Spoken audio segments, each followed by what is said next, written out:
Hello ladies and gentlemen, and welcome to Fat Buddha Fitness. I am of course ChesterMonkeyMagic, and I've got something a little bit different for you today. I'm in Santiago de Compostela, the end of the Camino di Santiago, the way of St. James.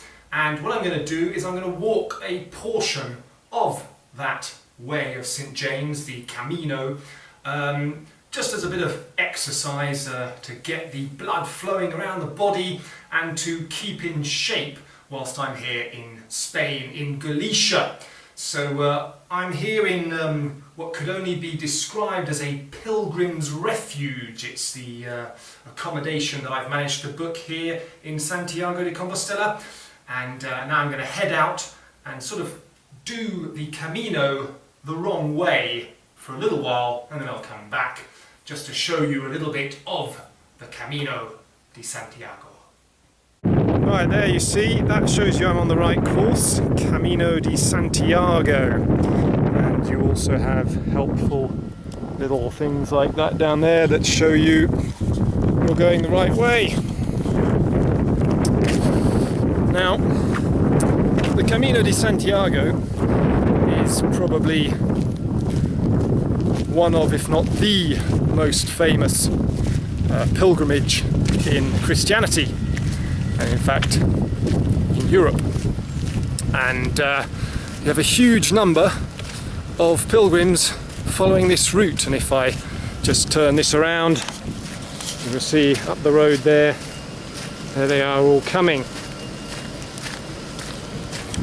You may ask, why then am I doing this particular pilgrimage, particularly the wrong way? Well, it's because it's good sport and very good exercise. Hola. And get to meet people who look at you somewhat curiously because you're walking the wrong way. But yesterday I walked 19 kilometers, and according to my Runtastic app, I burnt 1,200 calories. Hola. Which was a very good effort. There you see there's a true pilgrims all walking the right way behind me. Curious looks coming at me at the moment. Hola. Hello. And so 1,200 calories burnt over 19 kilometers in 3.5 hours. It's a very good workout by anyone's standards. Hola.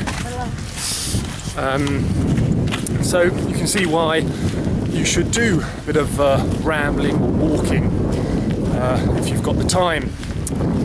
Now, as you can see, this is not the most attractive part of the Camino, so I shall shut off for now and check back in when it gets a bit more interesting. Right, here you can see we are right out in the countryside.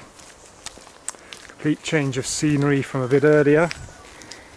I can just show you. There, you see that? We've been going almost 2 hours, 10.5 kilometers. Apparently 730 calories burnt, and change of, oh no, the altitude is currently 378 meters up. Anyway, here's some fellow walkers. Voila. And we are right out in the countryside now. Now, one of the disadvantages of walking this the wrong way is that one of the disadvantages of walking this the wrong way is that you don't have the signposts showing you which way to go. So consequently, you run the risk of getting lost. Now, the best way to find your way is, as long as there's people walking towards you who are going the right way, then you're going the right way, or you're going the way you want to be going. However, if, as happened to me earlier, you find that you've been walking for a while and you haven't seen anybody come past you for a while, that's because you're going the wrong way. It took me a little while to realise. Also, very differently from where I'm walking right now, I was on a big open, almost like a highway with cars bombing past, and I thought, well, this can't be right. It's a bit too dangerous, and in fact there was nobody else walking around there, and I was in fact on the wrong road. So yeah, little tip there for you. Learn by your mistakes, as they say. Look at this, very charming, nice little path. Actually, there's a big main road just up to the left up there, but we're well shielded from both the sound, the pollution, and the general ambience, and you really feel like you're in the middle of the woodlands here. Anyway, just wanted to show you that because I thought it was rather pleasant. Sun's come out. Look at this.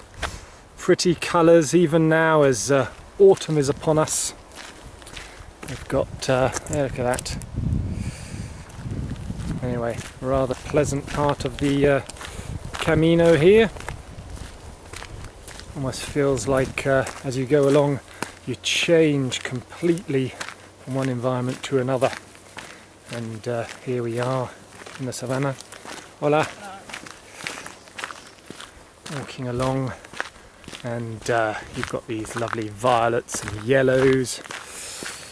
The violet goes all the way down the path there, and look at that, very pleasant indeed.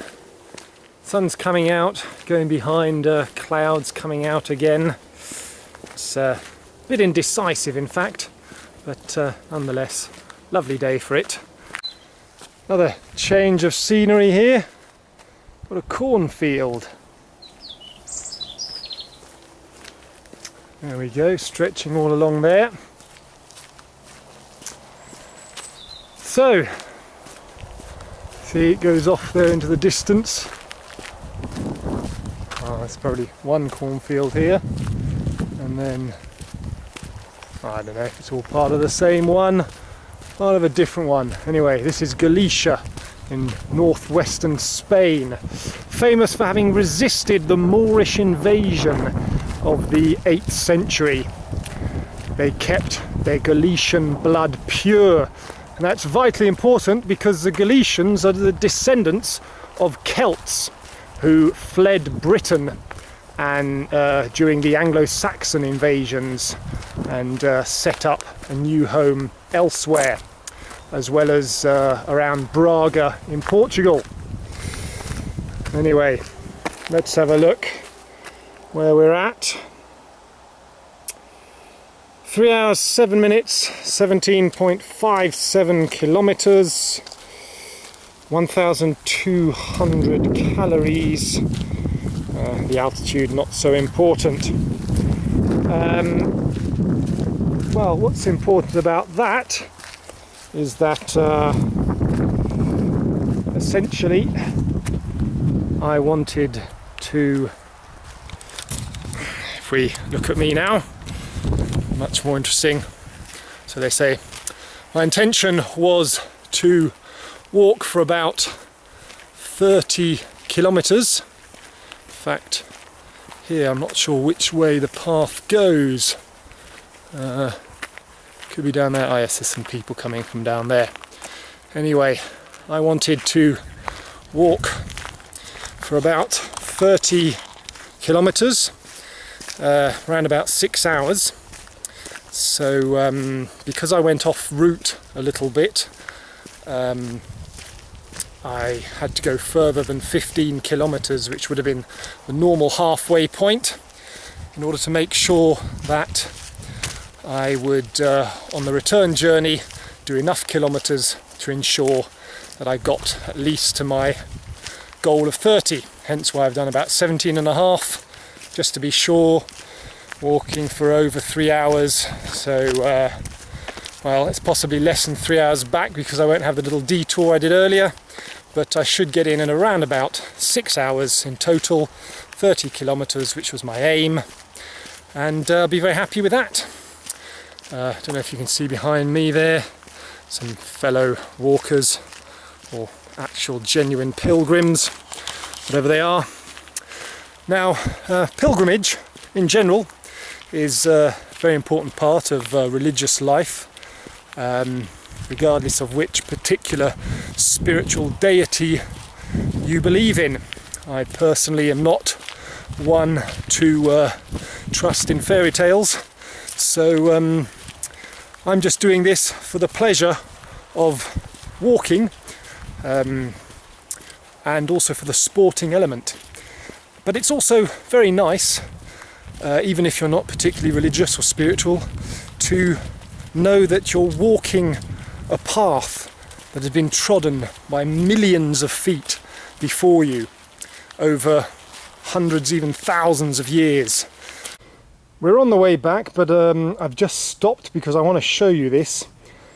That is, of course, a slug, but just look at the size of it. That is one absolutely monstrously huge slug, moving incredibly slowly, of course, as they do. But just want to show you. There you see, in fact, let's do it that way around. Look at the size of that. He's well, he's more than half the length of my foot, almost 2/3. Whopping great bugger. I did not know that Galicia was known for the size of its slugs, but anyway, that's what it appears to be famous for. Well, as you can see, the weather has changed somewhat, and this can be the case here in Galicia in northern Spain. Very quickly the weather does an about turn, and it's a lot less pleasant. The wind's picked up, driving rain, and funny enough, right next to, I don't know if you can see that there, the rain bouncing off the road that we're walking next to. Behind that hump there, it's all sealed off. It seems to be some sort of military air base or something. I've heard some planes taking off from there. Anyway, I'm going to put my camera away before it gets too wet and try and carry on in this lovely weather. Just look at this. The Camino has become a river. Look at that, all the way down there. Anyway, back to me. And look how I'm having to cover up. Cap, hoodie, always important, even if you set off on a ramble or a trek in bright sunny weather, warm weather. Always carry the right equipment with you, the right clothing. In this case, warm clothing, waterproofs. I didn't actually bring a waterproof, but I did bring my hoodie, which is keeping me dry and warm, although it'll be wet afterwards, and I'll presumably have to see if I can dry it out by tomorrow. Certainly that's the case if you are doing the whole Camino. Setting off from somewhere like Tours in the centre of France, you've got around about 1,500 kilometres to go, which is quite a lot. I think what people try and do is around about 25 to 30 kilometres a day on average. Now, if you've got 1,500 kilometres to do and you're doing 25 to 30 kilometres a day, that's 50 to 60 days. You've basically got to allow for a couple of months to do it from there. But there's obviously a great many paths from all over Europe, even setting off from Britain, that can take you to the Camino via different routes as pilgrims. You know, Christian pilgrims at that time came from all over Europe, and each one had their path that they followed from wherever they headed off from. This is the Monte do Gozo, which has a nice viewing point overlooking the city of Santiago de Compostela.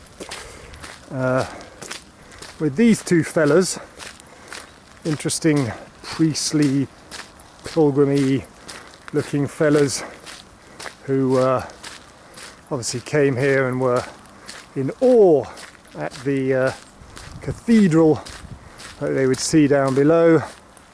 And there they are proclaiming, "Ah, look, it's there! We found it!" Yes, these two interesting fellas. Anyway, with exceptionally big feet. Anyway, so, let me find it, there it is. Now, I'll zoom in on it. And that, if I can keep my hand steady enough, is the Cathedral of Santiago. That's where the Camino di Santiago ends. And it's about 4.5 kilometers from here. So let's have a look. What have I managed? Well, not quite as much as I'd hoped, but nonetheless a good effort. Let's make another hash of this. There we are.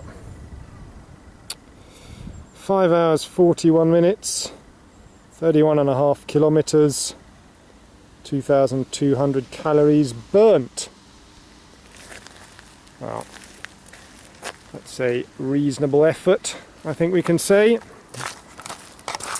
So I'm just going to head back down towards my habitación and well, I shall say well done me. 31.5 kilometers, reasonable effort for a day. 5 hours 40 minutes, bit quicker than 5 kilometers an hour, sort of in the region of an 11-minute kilometer. Can obviously go a bit faster than that, but that was mostly with no break, just a 20-minute to half an hour break at the halfway point. Not a lot, but a good start. Well, there's a rather curious fella, and he's not alone. He's got a friend over there. In fact, if we move around, there's another one. One up there as well. And yet another over there. Lord only knows what that's all about. So there you have it, the end of the road, or rather the end of the way of St. James. Santiago, as he's known in the local lingo.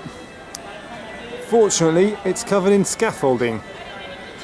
Rather unfortunate timing indeed, given that the Vuelta a España, the Tour of Spain cycle race, finished here just a few days ago with the catch line, the end of the way. Only their aims to have the cathedral in all its splendour and glory as the backdrop sort of went slightly wrong.